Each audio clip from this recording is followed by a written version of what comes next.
Our theme this year is nature and it's Arlington's historical perspective. Well, what could be more about nature than Native Americans? They revered nature, it was their religion, they respected it, everything was important to them that had to do with nature. And then, of course, us white guys came along, and our goal was to conquer nature. And I think with all of our environmental efforts, we're trying to get back to the fact that we respect nature. So what I would like to do now is to introduce Heather Lavelle, who is the director of the Dallin Museum, and she will in turn introduce our speakers. And thanks again for coming.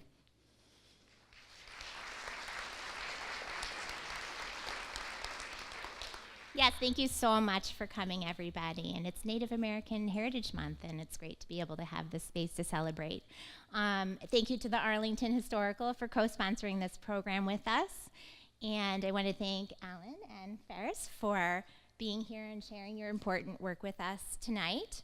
One of the missions of the Dallin Museum is to look at Cyrus Dallin's values and his art and ways in which those things inspire us to think about our histories, our shared histories, and our shared experiences in different ways. And Dallin valued justice, he valued equity. He had two purposes for his Menominee Hunter statue. One was to serve as a memorial for Winfield Robbins, who was a benefactor of the town of Arlington, and the other was to pay tribute to Arlington's first people. And as many of you know, Dallin was extremely disturbed by the way Native peoples were treated by the United States government, and he experienced that firsthand growing up among the Ute in the 1860s and 70s. And he used that outrage, that was kind of what drove him to create art that honored Native people and humanized them, and also is what drove him to work collaboratively with Native and non-Native groups on reforms to oppressive policies against Native Americans. And I think if Dallin were alive today, he might think we have some work to do still. And another reason why it's important that we're here and learning more about the Indigenous experience of this land. And so I would just like to say a couple of words about our presenters today. So Ellen Berkland, she is a staff archaeologist for the Mass Department of Conservation and Recreation. She served as the Boston City archaeologist for 15 years, and prior to that, worked on most of the Big Dig archaeological campaigns. Ellen is dedicated to educating DCR staff and the public on the peopling, land use history and fragility of our non-renewable cultural resources. And she's currently administering 2 federal grants that will document and protect the critical resources on 3 DCR managed islands. And then Faries Strong Medicine Gray is the Sagamore of the Massachusetts tribe at Ponkapoag. He's also a tribal council member and a director of the Massachusetts Tribe's Board of Directors. And for the last 25 years, Faries has been a tribal historian, a researcher, and a public speaker. Presently, Faries fights for the protection of lands that are scheduled for development and protecting undeveloped lands, and all the life that call these places home is one of his passions.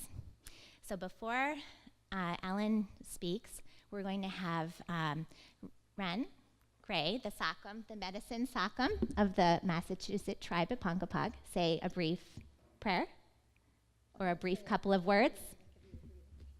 Okay.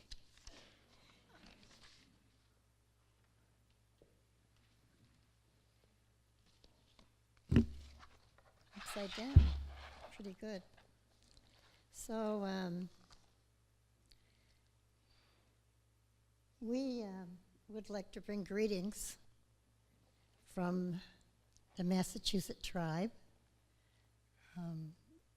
past and present, because we are here in a territory that was led by Grand Sachem Nani Pashamet.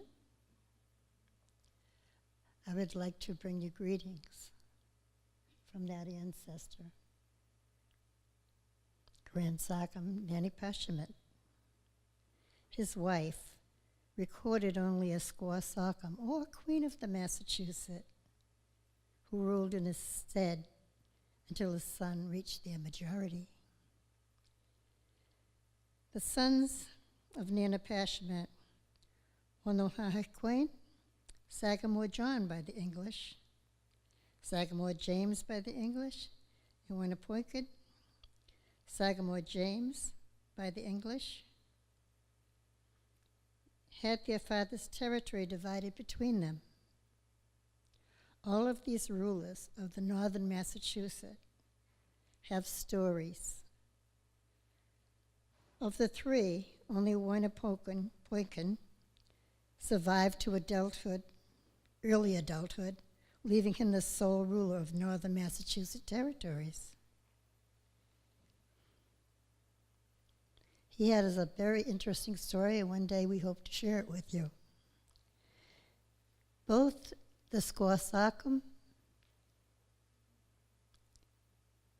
in Winnipointed ended up at the Natick praying town of Natick, living out their last days there. So we also bring you greetings from the southern Massachusetts, the Neponset territorial Sackums, Grand Sachem Chickatabat, who ruled the Massachusetts territory from what is now Boston all the way down through the Cape, where the Nauset territory began, to the southeast and all the way to the west, to central Mass, Worcester, where Nipmuc territory began. Chickatabat was the principal ruler of the Massachusetts tribe when the English first settled in Massachusetts, for his kinsman, Nanapashmet, had passed away. He had much interaction with the English and signed treaties with both Plymouth and Massachusetts Bay colonies before he died in 1933 of smallpox. Sachem Shamakan, brother of Chickatabat, ruled the Neponset and the minority of Chickatabat's son Wampatuck. It was under Shamakan that John Eliot first preached the gospel to the Neponsets. It was also under his rule that the band of Neponsets were forced from the ancestral lands over the Blue Hills to Ponkapoag.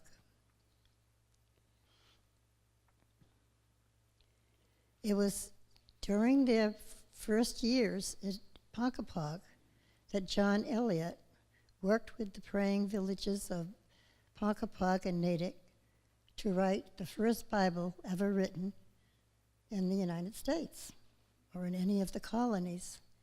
And it was written in the Massachusetts dialect of the Algonquin language.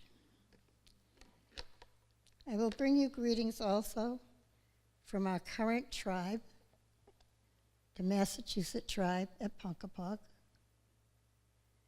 our Grand Sachem Bill Solomon, myself, greetings, and our Sagamore, Ferris Gray, and the members, the many, many members of the Massachusetts at Ponkapoag tribe. We are glad to greet you and hope that you find the talks by Ellen and by Faris interesting.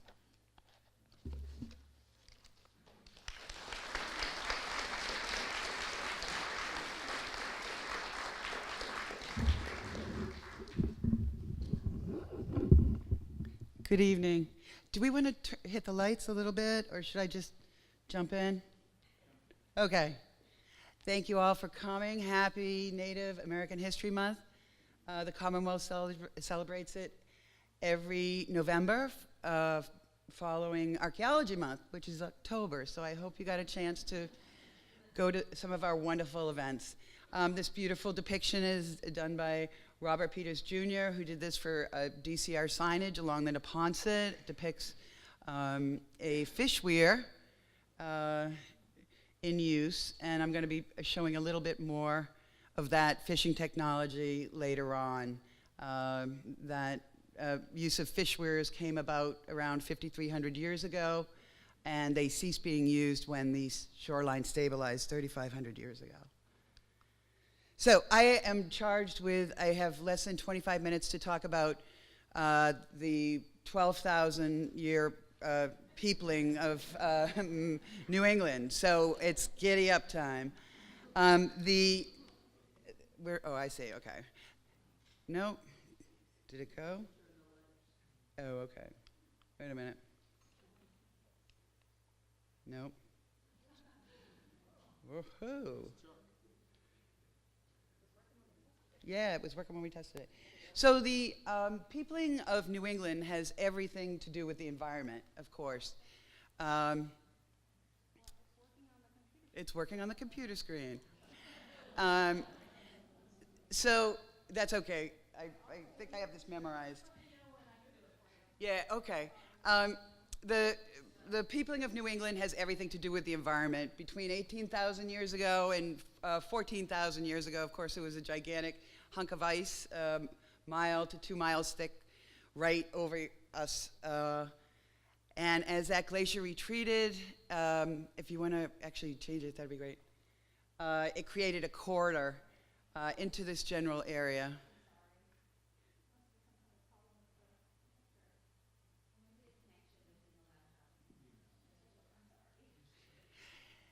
So, all right, I'll act it out.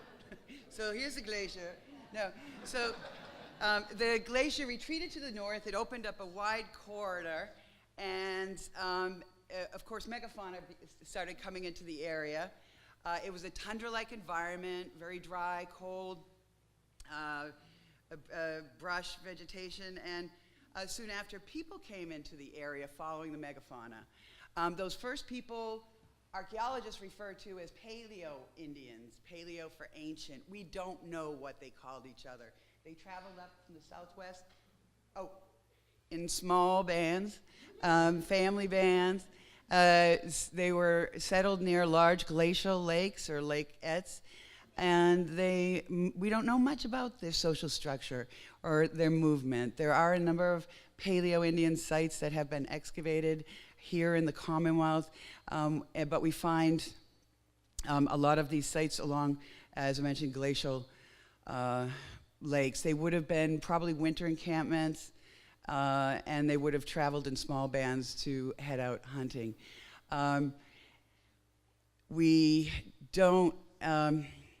They followed the megafauna up north, and we don't know how they're related to the next group of people that came in shortly after. Archaeologists refer to them as the archaic people. And that time, again, I'm sure they had names.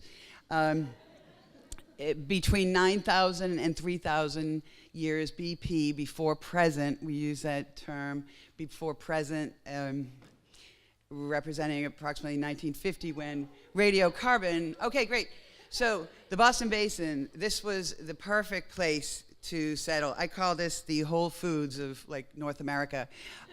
It's an estuary, if you think about it, this shallow area, and this is, it's surrounded by this 600 million year old volcanoes to the north, creating this really nice shell with this estuary, which is simply what the Boston Basin is.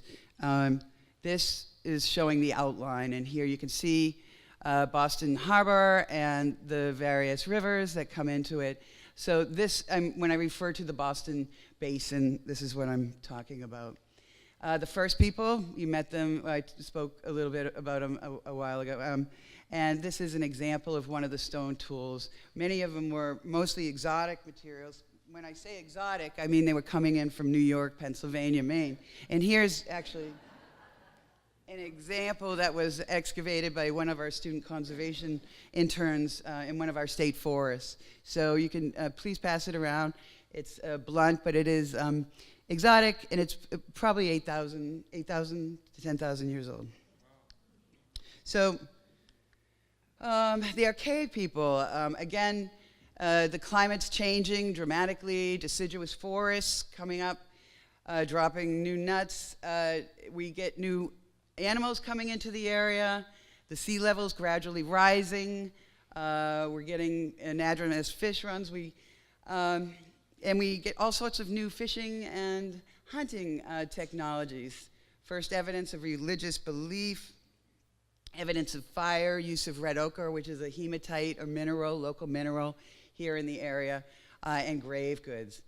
So, and towards the late Archaic period, it's broken down into 3 periods, but again, now I have like 15 minutes. So I'm going to talk a little bit about those technologies. We have a whole new climate.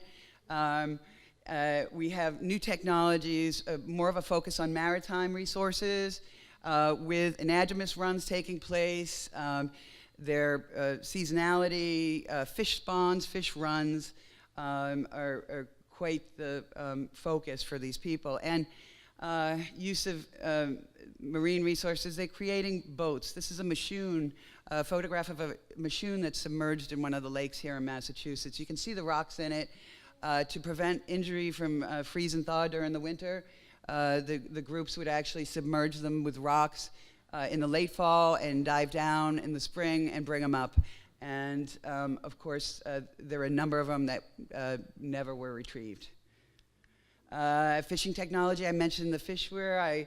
I hope you've all attended Ross Miller's Ancient Fishware Project on the Boston Common every June. In estuaries, fish weirs were pretty much wooden fences interlaced with other brush that was collected during the winter, and they were placed along the estuary, working with the tides. The larger fish would chase the bait fish in on the incoming tide, and they would actually swim right over the fish weir and get trapped behind it. So it's estimated that upwards of 100,000 fish in a 2-tide cycle could be taken out of one of our large rivers. And on the left is a piece of a fish stick that was brought over to the city archaeology lab that was recovered by a lawyer in the 1930s. Ground stool technology, comes around during the Archaic period. And, the stone tool that I sent around was used by striking it with another rock, percussion, hitting it, creating those sharp edges, or sometimes what we call a biface, working on both sides. Ground stone tool technology is braiding a stone to create a shape. So I'll send this around.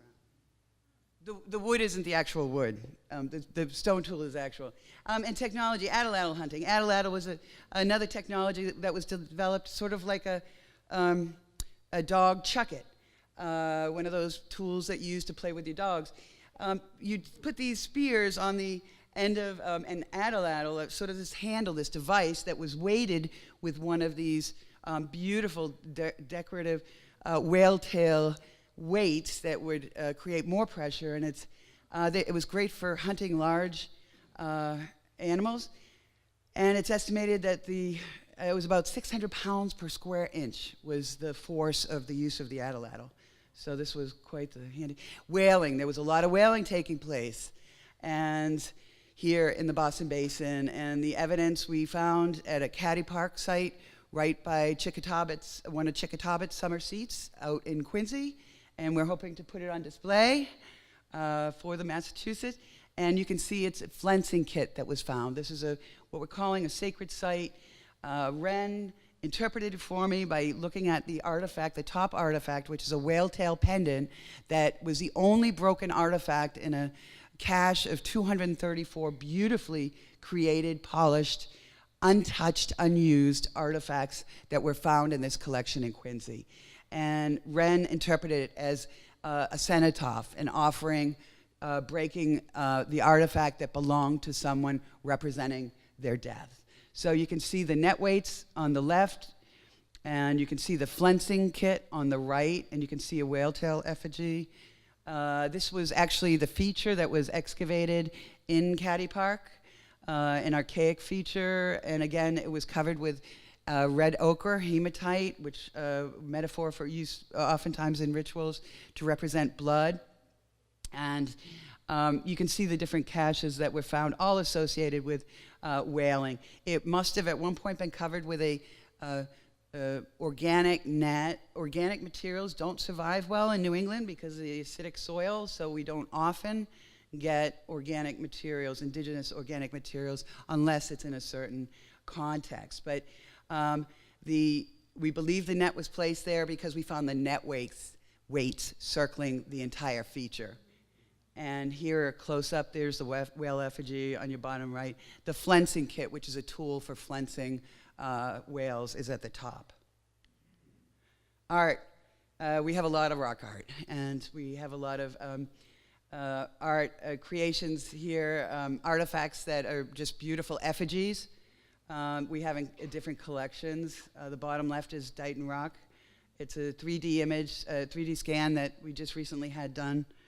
And the next period, 3,000 years to 4,500 years before, is referred to as a woodland period. And at this point, the shoreline has stabilized, and everything's pretty much focused on the maritime resources. People begin to settle and work the land. Cultivation, horticulture began in the late Archaic, but we see lots of it during this time period. Widespread use of ceramics as well. They had to store their food and cook their food. And we find, as a result of that focus on maritime life, we find shell middens. Most of these we've found on the harbor islands, and they're pretty much located in the southeast portions, which would have been associated with the beds, the shell beds themselves. But also, they were placed downwind of the actual sites that were out there, because of course you wouldn't want to be upwind of any of the results of these years of thousands of clam bakes.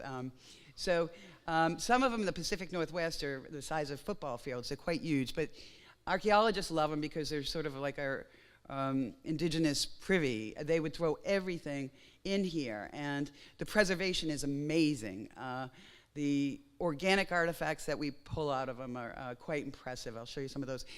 There were many, many shell middens along the larger rivers here in the Boston area, but they were used as raw material for liming industries in the 17, 18, 1900s. So most of those are wiped out. There were a number of studies, actually from some of the first archaeological studies that are still used today were of the shell middens that were done along the riverways. So how do we know how a tool was used, when it was used, and how old it is? Well, context is everything, but we have a system here in New England, a diagnostic system where we have the different shapes and forms that have been cataloged and associated with a certain time period. That's the briefest definition I can give you, but these are some of the bone artifacts that were just magnificent coming out. These are some simple bone awls on your left, and the bone barbed points.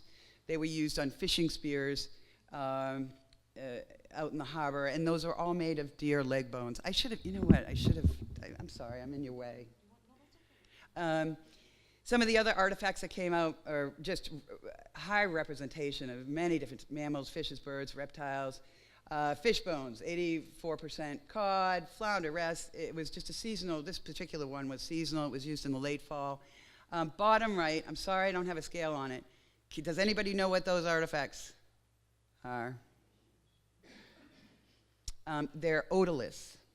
They're cod ear bones. I know. And they're not that large. But the cod actually, based on the size of the otolith, we determined we're over 6 feet, sometimes upwards of 200 pounds. Yeah. Ceramic technology. We have some great local clay, which was used to high fire it, though they had to add temper to make it stronger, to cook the corn and other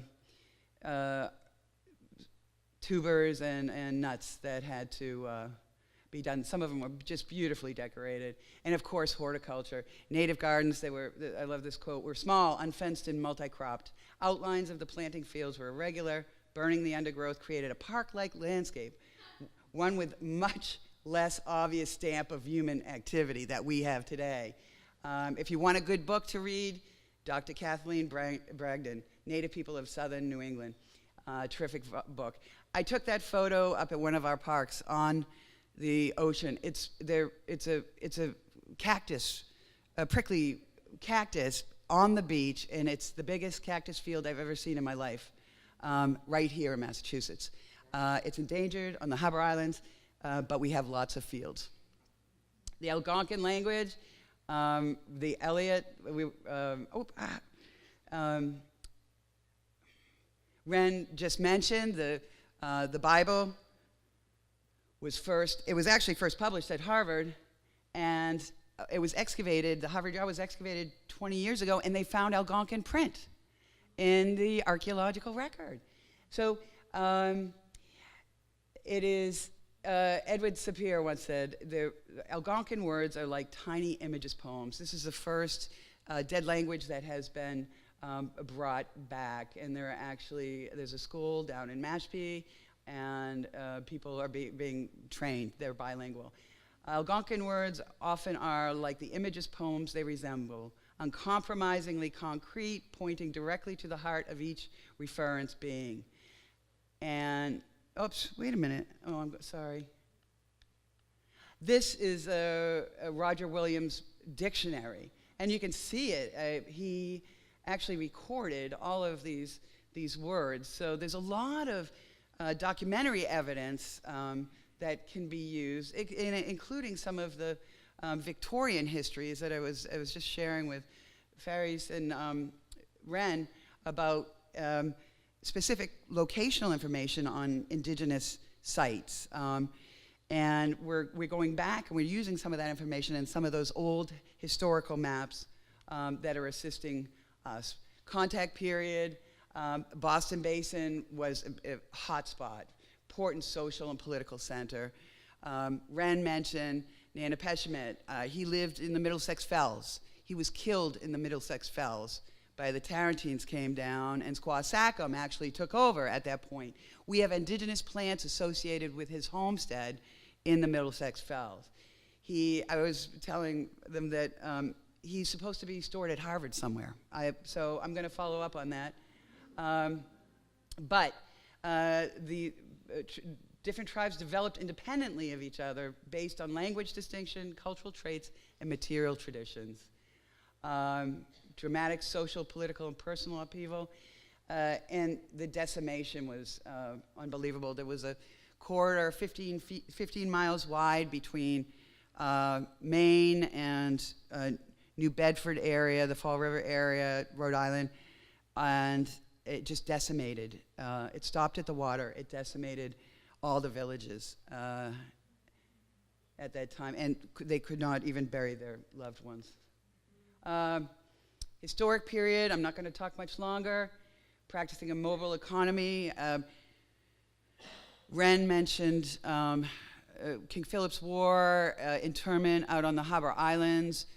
To get out of the internment camps, if you survived, most of them sold their land, or they were sold into slavery and sent down to Bermuda and the Caribbean, and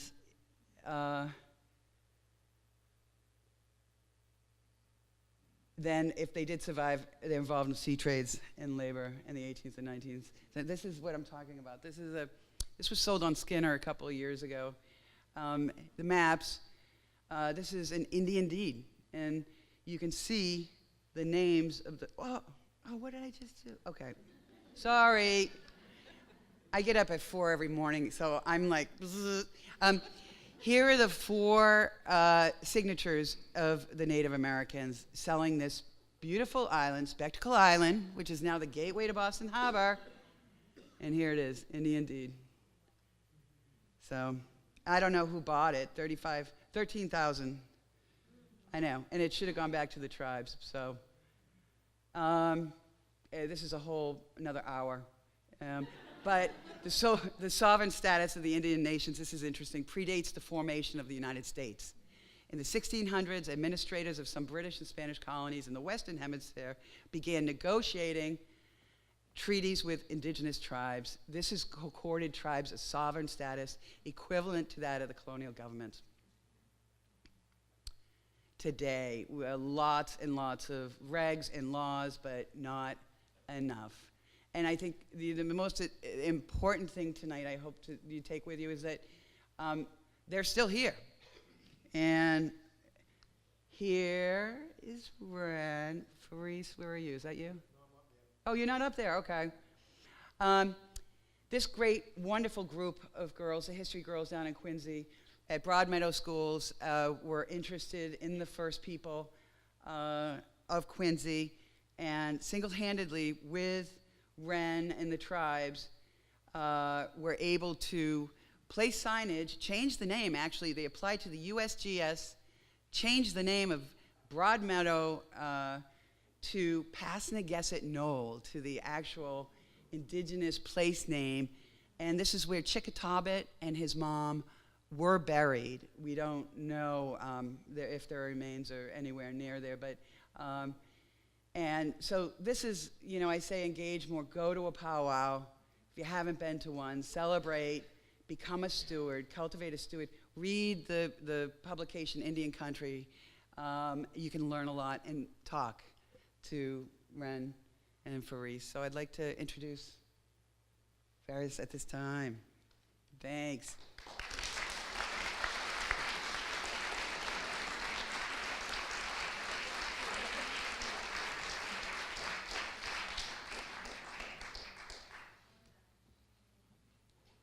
Hello, everybody. How you doing tonight?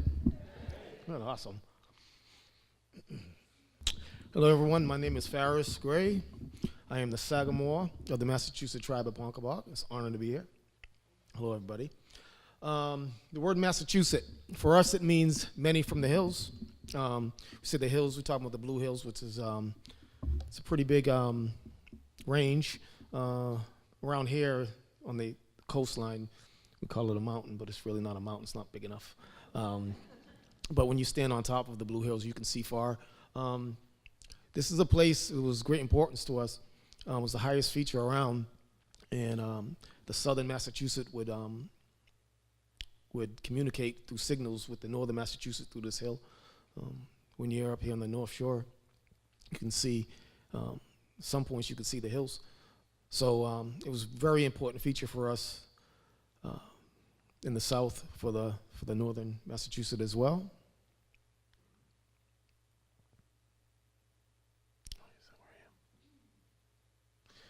The Massachusetts tribal nation before the first plagues landed on our shores numbered in the tens of thousands. From the southern New Hampshire, Nanepeshemit's territory, the northern Massachusetts, to southern Massachusetts, Chickatawbit's territory, the southern Massachusetts. The Massachusetts Sachems, chiefs, were all related, descendants from the same common ancestors. Like the English royal lines come from the same ancestry. Some Sachems were brothers, while others were cousins. One thing we knew for sure, we were all family. Now, Nanepeshemet and Chickatawbit, they are two very powerful Sachems. They both commanded huge areas. Now, it's unsure if they were brothers, cousins, what they were kingsmen, they were related, we know that. So when Nanepeshemet died, I'm sure it hit Chickatawbit hard as well. Prior to the English settlements, the Massachusetts had been trading with the Europeans, the English, French, and Dutch, for over 100 years. During the early part of the 17th century, the Massachusetts were at war, the Corn Wars, with the Abenaki from the north and the Mohawk from the west. Now, the Abenaki are sometimes called the Tarentines, just another word for terrorist, I guess, what the French say. But they were coming down and raiding the northern Massachusetts quite regularly. There was an ongoing war going on during this time period. It's unclear who started the war, but we do know that we went back and forth with them. Nanepeshemet went back and forth with the Tarentines. And the Mohawk coming all the way from western Massachusetts and New York. It's quite a distance to travel. When we first started our research, we thought that the Mohawk were coming for corn as well, which they were, but what they really wanted to establish was access to the coastline so they can trade better. So that makes a lot of sense considering the region that they were from. But nonetheless, the Mohawk were actually part of the Iroquois Federation. And what we learned is the Mohawk were actually their army, the Iroquois army. And so they were a warrior class society. Anybody that watched Star Trek know the Klingons. That's what we say the Mohawks were. They were like the Klingons. And so they were a very formidable foe. And so throughout time, the Mohawks, even after Plymouth was established, they were still conducting raids deep into Massachusetts territory, and some of our Sachems, even as late as the 1660s, went to war with them. One of our Sachems, Widawamut, who was the son, not Widawamut, I'm sorry, Wampatuck, who was the son of Chickatawbit, He led a retaliatory raid against the Mohawk with 600 Massachusetts in 1660, and that's where he was killed on the way back from that raid. 600 Massachusetts passed away then. Captain John Smith, who explored the coast from Penobscot to Cape Cod in 1614. Of all these places Smith visited in New England, as he called these lands, he found nowhere more favored than the country of the Massachusetts, which is the paradise of all these parts. The seacoast shows you along large cornfields with great troops of well-proportioned people. Now, to us, this is huge, to learn these things, to know that as these European explorers are coming here, that they call our territory the paradise of all these parts. It's just a wonder what it looked like this area, what it looked like. It must have been beautiful. Absolutely, because John Smith, he's a well-traveled man. He went in a lot of places, and to call the Massachusetts country the paradise of all these parts kind of makes you wonder what it was like here, minus all the buildings and stuff. So I'm sure if he wrote it was a paradise, it had to be a very nice place, and I'm sure anyone here would have loved to go back and see that.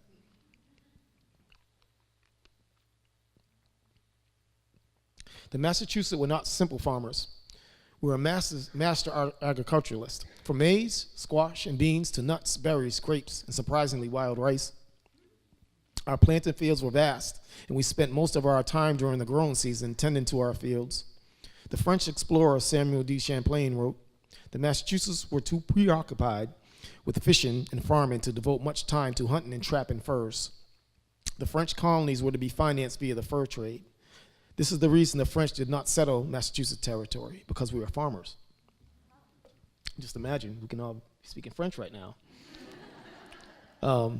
But back then, the French, they were traveling the coast before the English were. The English were, but mainly fishermen. Now the French, we know up north, where they established lots of colonies, to find out that the reason why they didn't stay here, because they were here, they didn't stay here, was because we were farmers, because they wanted furs. This whole area is farmland, so that's what we concentrated on. And Champlain also wrote that this whole area was devoid of pests. I think he's talking about small mammals, rats, anything small, which they wanted furs, and maybe not rats, but beaver furs, things like that, which they found very valuable. There was none here. In fact, you had to go to the wilderness, which they called it, which was inland, to find bear and anything of any size, because thousands of years we're hunting. I mean, we're farming these lands, and animals will kind of eat your crops. So, but that was very interesting to find out. From 1616 to 1619, the plagues nearly wiped out the Massachusetts. From northern Massachusetts to southern Massachusetts, there was death. 90% of our population was killed. To put that into perspective, let's say there were 30,000 Massachusetts. That would mean 27,000 were killed. Whole villages lay dead, with none remained to bury their dead. 3,000 remained to tend to the planted fields, even fewer to defend our resources against rival tribes. Whether the plagues were introduced by accident or a calculated campaign, the result was the same. The Europeans had introduced us to hell. Now, it's exactly what it was if you was a native back then. If you think about it, if all of a sudden all of us started getting sick, your family started getting sick, and the plagues, just think how traumatizing, how scary that would be, and no one had an answer to what it was, just people were dying. I mean, now we write movies about it, and but back then it was life. And so that had to be devastating not to know what it was.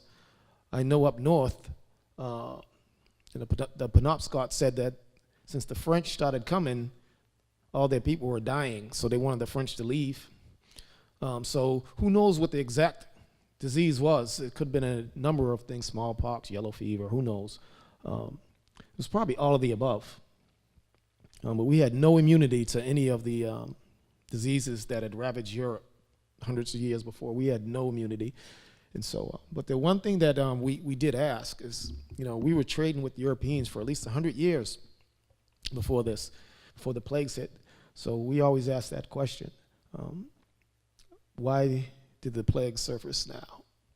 1616 to 1619. It's kind of ironic, right before Plymouth Colony land, that's when the plagues ended, or the first plagues. So we always ask that question, and it makes us wonder, was it on purpose or was it by accident? But we do believe that it was on purpose. Nani Peshimit and Squaw Sockham. Nani Peshimit was the supreme Sockham of the North Shore before and during the plagues, ruling over a larger area than any other. Many Sockhams paid tribute to Nani Peshimit, including some Nipmuc. It wasn't until the plagues killed most of his people in the Abenaki with the help of French muskets that Nani Peshimit finally fell to the Abenaki. He was killed in 1619. Nani Peshimit's wife, Squaw Sockham, and her 3 sons, Wonahanaquam, Modowampiti, and Winupokin, took over all his territory. Squaw Sockham is a title, not a name, meaning woman leader. There are many reasons why scholars say Squaw Sockham kept her name a secret. The true reason is simple. She didn't want any European to know her name. Life for Squaw Sockham after her husband was killed must have been extremely difficult. With the Abenaki continuously attacking her territory, she saw the English as a powerful ally, but at what cost? Now, Squaw Sockham, she was very good at negotiation with the English. She deeded over quite a bit of land, as her sons did, but it was good to have the English here because the Abenaki were continually raiding.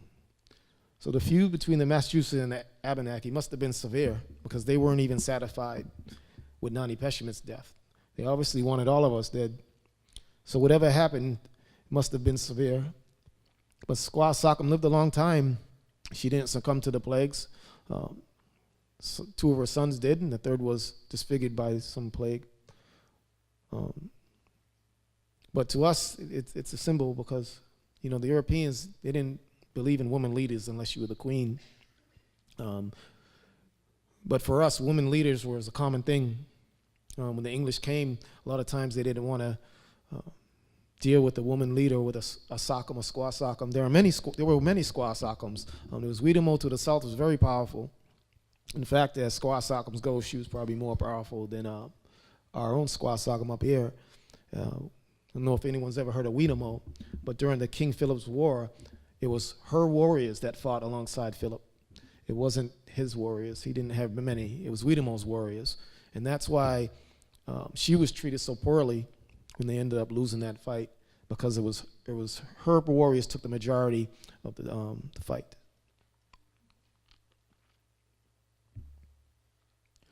With the onset of the English settlers coming in the early to middle 1620s, you can see exactly what happened to the Massachusetts. From a once numerous and prosperous tribe, our territory was being invaded from all sides. It seems like Captain John Smith was correct. The country of the Massachusetts was indeed the paradise of all these parts. Now, like you see with this map, I mean, this is all the same time period where all this is happening. You like Abenaki from the north and Mohawk from the south, and then you had the English coming from the east. The Massachusetts had nowhere to go. We had to stay. During this time period, when the English started settling, there were many natives who didn't like the Massachusetts because we made friends of the English, with a few exceptions of disputes that happened from here and there. But primarily our Sockhams always worked with the English, like they had some foresight that the English were going to keep coming. Maybe they did, we don't know. But it seems all of our Sockhams worked with the English, granted the English land. It's kind of crazy how Massachusetts has pretty much faded from the history books. There's no mention of them. Even after a state's named after them, still no mention of the Massachusetts. So it's pretty sad. John Eliot. John Eliot was a preacher who established many praying towns in Massachusetts, the first being Natick, the second being Ponkapoag. Eliot, with the help of his Massachusetts interpreter, successfully translated the English Bible, the Geneva Bible, into the Massachusetts language. The Eliot Bible became the first Bible printed in the New World. Eliot created these praying towns in hopes of saving the indigenous from certain extinction. Eliot knew, with the thousands of Europeans arriving each year, the Massachusetts and surrounding tribes would either be converted to Christianity or be exterminated by the strict English ideals. Now, for us at this time period, we really caught, the worst of both worlds. We had neighboring tribes raiding us, even more so now, because now we were living in praying towns. And then you had the English colonists who wanted us exterminated because we were filthy savages. And this is the way we were viewed. Growing up, learning about John Eliot, I was kind of like, can't stand that guy, man. Forget John Eliot, right? But learning about him, if it wasn't for John Eliot, then me and my mother, we wouldn't be here. If it wasn't for John Eliot, actually, no natives would be here. So these praying towns actually saved our lives. And it gave us our language, because we had no written language. So Eliot wrote our language down, so that's awesome. Then now we have our language. But like I said, during this time period of the praying towns, we were like in the middle. It was the wilderness. Our praying towns were in the wilderness. They weren't right on the colonies. They was always in the wilderness. And so we had the rival tribes attacking us, at this time period. You had natives in and out. You had Massachusetts coming to the praying towns, some staying, some not staying, some leaving. But Eliot traveled not just in Massachusetts territory, he went to Nipmuc territory as well, and he went down to the Wampanoags as well. But he wasn't received as nicely there.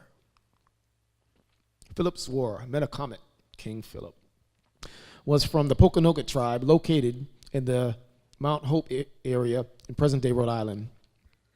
In 1675, John Sassamon, an educated Massachusetts, was found murdered by at least 3 of Metacomet's warriors. The Massachusetts demanded justice. These warriors stood trial in Plymouth, found guilty and hung, thus starting what is known as the King Philip War. This war lasted a little over a year, ended when Massachusetts warriors tracked Metacomet where he was killed. So why would the Massachusetts help settlers fight against Metacomet? Metacomet had been for many years selling land to the colonists. That was in the Massachusetts Southern Territory. Sassamon was a respected leader for the Massachusetts, and Metacomet was responsible for his murder. Now, Sassamon was from Ponkapoag. I don't know how many people here know where Ponkapoag is, but if you ever drove 95, all 95, where it meets 93, right on this Ponkapoag Trail. That's not all of Ponkapoag, that's just, where a sign where you can read it. But he was found dead in Lakeville. Lakeville is south coast, I guess. But it's a beautiful area. It has a bunch of lakes, pretty big lakes. It's a beautiful area. We believe he had family there. But actually, Sassamon was actually friends with Philip. So I don't know how that worked. But the Massachusetts and Philip had been at odds for a long time. In fact, Wampatuck, who was the son of Chickatabat, and Chickatabat was the Sockham of the southern Massachusetts. And Metacomet, the son of Massasoit. So it's like an old feud that passed down from father to sons. And so the fact that Sassamon was friends with Philip was kind of bizarre, but it was true. And there's some that say that Philip didn't have him killed, that he was friends with Sassamon. And others say that he did because he was jealous of Sassamon because he was quite powerful. He wasn't a Sockham, but he was well-versed and educated, so that made him powerful. That made him able to communicate, and that made him respected in the English community, that he was educated. And so, that was 1675, so that was a long time ago, but there were Massachusetts that were educated at that time. Over the next 100 years, the Massachusetts were continuing assimilated. Even after 100 years of English occupation, the Massachusetts still remained and contributed immensely to the formation of what would become the United States of America. Crispus Attucks, everybody knows who he is, right? Who in hindsight had the honor of becoming the first person killed in what would become known as the American Revolution, was in fact a Massachusetts. His father was from African descent, and his mother was a Massachusetts from Natick. Crispus was raised in Natick, where he undoubtedly had instilled in him the same Massachusetts values that goes back thousands of years. Now that's another good one for us. I mean, you always like to learn things about your people. And learning this, it wasn't until I was an adult that I learned this. School, they just Christmas addicts, black eye. That's what they say. They don't go into details. It's not until maybe if you researching in college. But when you're an adult, you start your own research and you find these things out. That his mother was Natick. She was Massachusetts.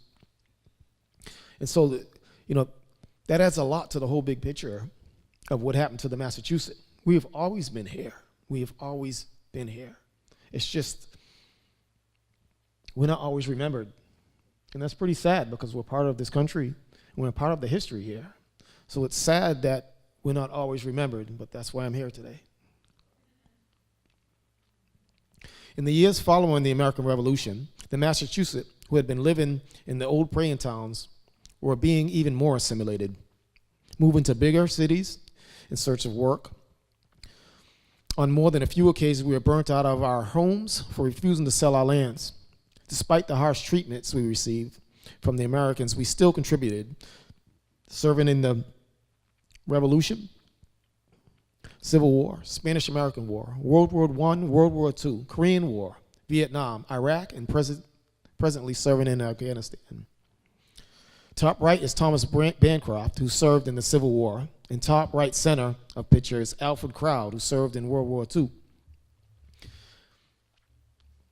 Now, to his right, to Alfred's right, on the picture to the right, that is his son, Alfred Crowd III. I believe he served in World War II, I believe. There's not much written about them, but there is a lot written about Ponkapoag and Natick and about who served and what. You have to dig a little deeper. Most times it's not online. You have to actually go to these libraries and find them yourself. Or in state archives. But like I said, the Massachusetts didn't disappear. We were just assimilated, blended in. We have family members, some of our ancestors that were burnt out of their homes for refusing to sell. We have ancestors whose lands were taken away because they didn't pay taxes, because they said they weren't going to pay taxes. But what happened, it was pretty systematic. First, what was tribal lands that belonged to all. When Europeans came, they divided up into families. Then it was family land. Then after they divided into family, that wasn't good enough. Then it was divided into individuals. And it's then where they sought the taxes. But it took a long time for us to assimilate to that. We didn't want to pay nothing. And I'm sure if you couldn't, you wouldn't either. To the left is our tribal sale. We have taken the Massachusetts state sale back. The drawing of the native in the center has always been known to be an Algonquin Indian. Our research has shown that, in fact, it was a Massachusetts warrior.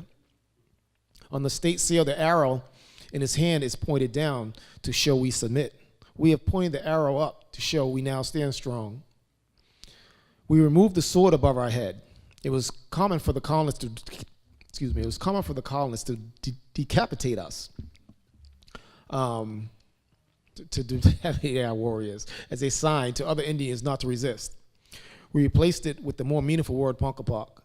The sun placed over our right shoulder and the hawk over our left is a reminder to always stay connected. The beads of wampum surrounds us as a symbol to pay tribute. Around the perimeter are the three sisters, corns, bean, and squash, always grown together.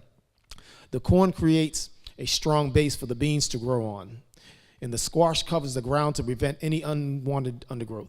The three sisters were a gift from the gods, and we must never forget this. So I think it was 5 years ago, maybe 6 years ago, that we created this sale We haven't heard anything from the Commonwealth yet, so I guess we're all right. But I'm sure one of these days we're going to hear something. But with all the talk about changing the state seal, we think this is the perfect thing to do to show respect and keep it somewhat similar so it doesn't change all that much. But we are proud of this. It gives us sort of something for people to look at and to see and to identify us with. So that's always good. Today we are more publicly active than we have been over the last century. We speak at schools, colleges, universities, and events. We fight for our land.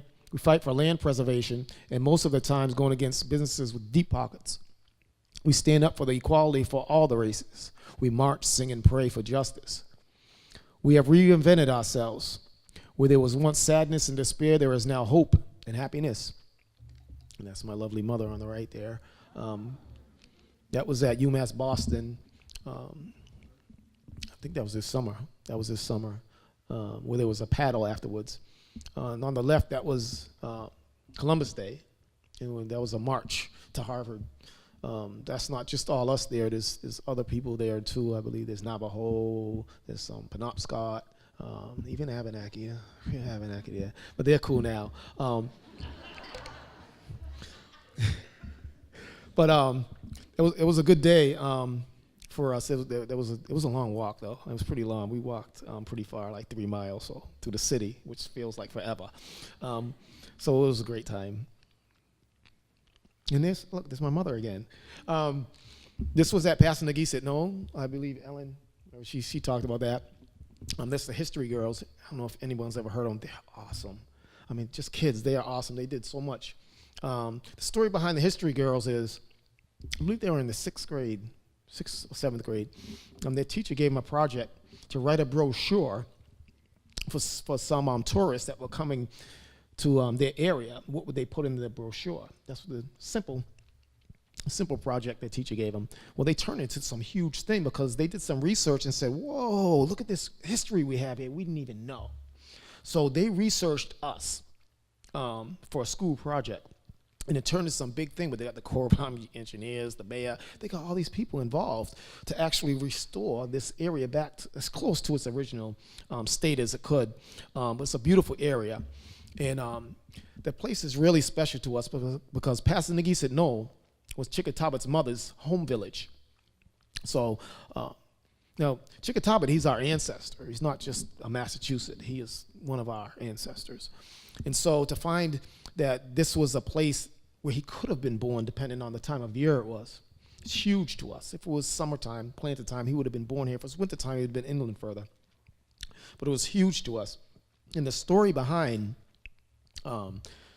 this place, Passamaquoddy Knoll, is when Squanto was helping the English wanted furs. They wanted bear furs.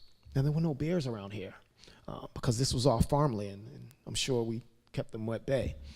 But Squanto brought them here to Passamaquoddy Knoll, Chickatabat's mother's home village. She had a long past before the English had got here. But on her grave was a bear skin, which the Puritans took. And so that created problems for the Massachusetts, and it led into what was called the West Augusta Massacre. I don't know if you've heard of that, but that's another time. But the History Girls are awesome for getting Passamaquoddy Knoll restored. And this is a few of our members. I don't know if anyone's ever heard of the hukalea. Hukalea is a Hawaiian boat. Well, it's not a boat. Don't call it a boat. It's a canoe. You call it a boat to be upset with you. But it's double hulled. It has 2 hulls. It's a catamaran. It's beautiful. You can't call it a catamaran either. You got to call it a canoe. It was beautiful, and they sailed into Boston. They asked us to escort them to Salem. And so we did, but it was awesome sailing with them. This is us sailing out of the Boston Harbor by the islands and all that, but it was an awesome experience. They actually sailed around the globe in this to show that their ancestors not only stayed in the area of their island, that they sailed the globe, which, they did. They sailed the globe. And this is a war canoe. It's a small war canoe. Back in colonial times and before, we had war canoes that could fit over 100 warriors in it. So you can imagine how long that canoe was. But this was a joint tribal effort. It was with us in the Nipmuc. This is on the Neponset. And this was this past summer, which was a great time. And that's me. This was during one of the fish weirs that we built up in Boston. And we do this, it's a symbolic fish weir. It's not really in the water. But it gives an idea, and kids come and they help, and they learn a lot about it. And it's an awesome time to spend with community, not just natives, but all the community and children. And here's some of our young. We're cleaning some of our tribal land. We always like to keep them involved, especially to learn to honor and respect the land, take care of it. Because when we're gone, they have to be there to step up to take care of the land. Because if people aren't there to take care of the land, we all know what will happen. This is our tribal council with our Sockham. He's to the right. That's our main Sockham. This is Gil. Then we have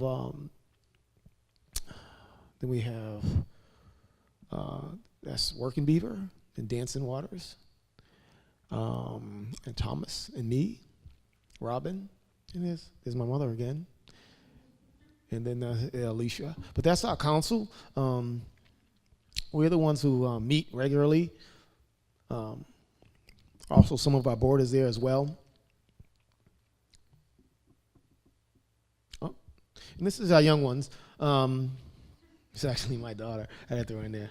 No, but she's mean. She's mean. She's gonna be a leader one day for sure. She's definitely got her own mind. She's only 2, but the way she's looking right there, that's the way she looks at me all the time, like just like that, just mean, just looking at me. She's awesome. But she's definitely a handful, but that's my baby. But that's it for me. That's all I got. Anytime anybody wants to meet or talk with me, you have my card. I'm always available. I could talk about this for hours. This was just a summary. There's so much information there. I'll be glad to share it at any time with anyone, so thank you.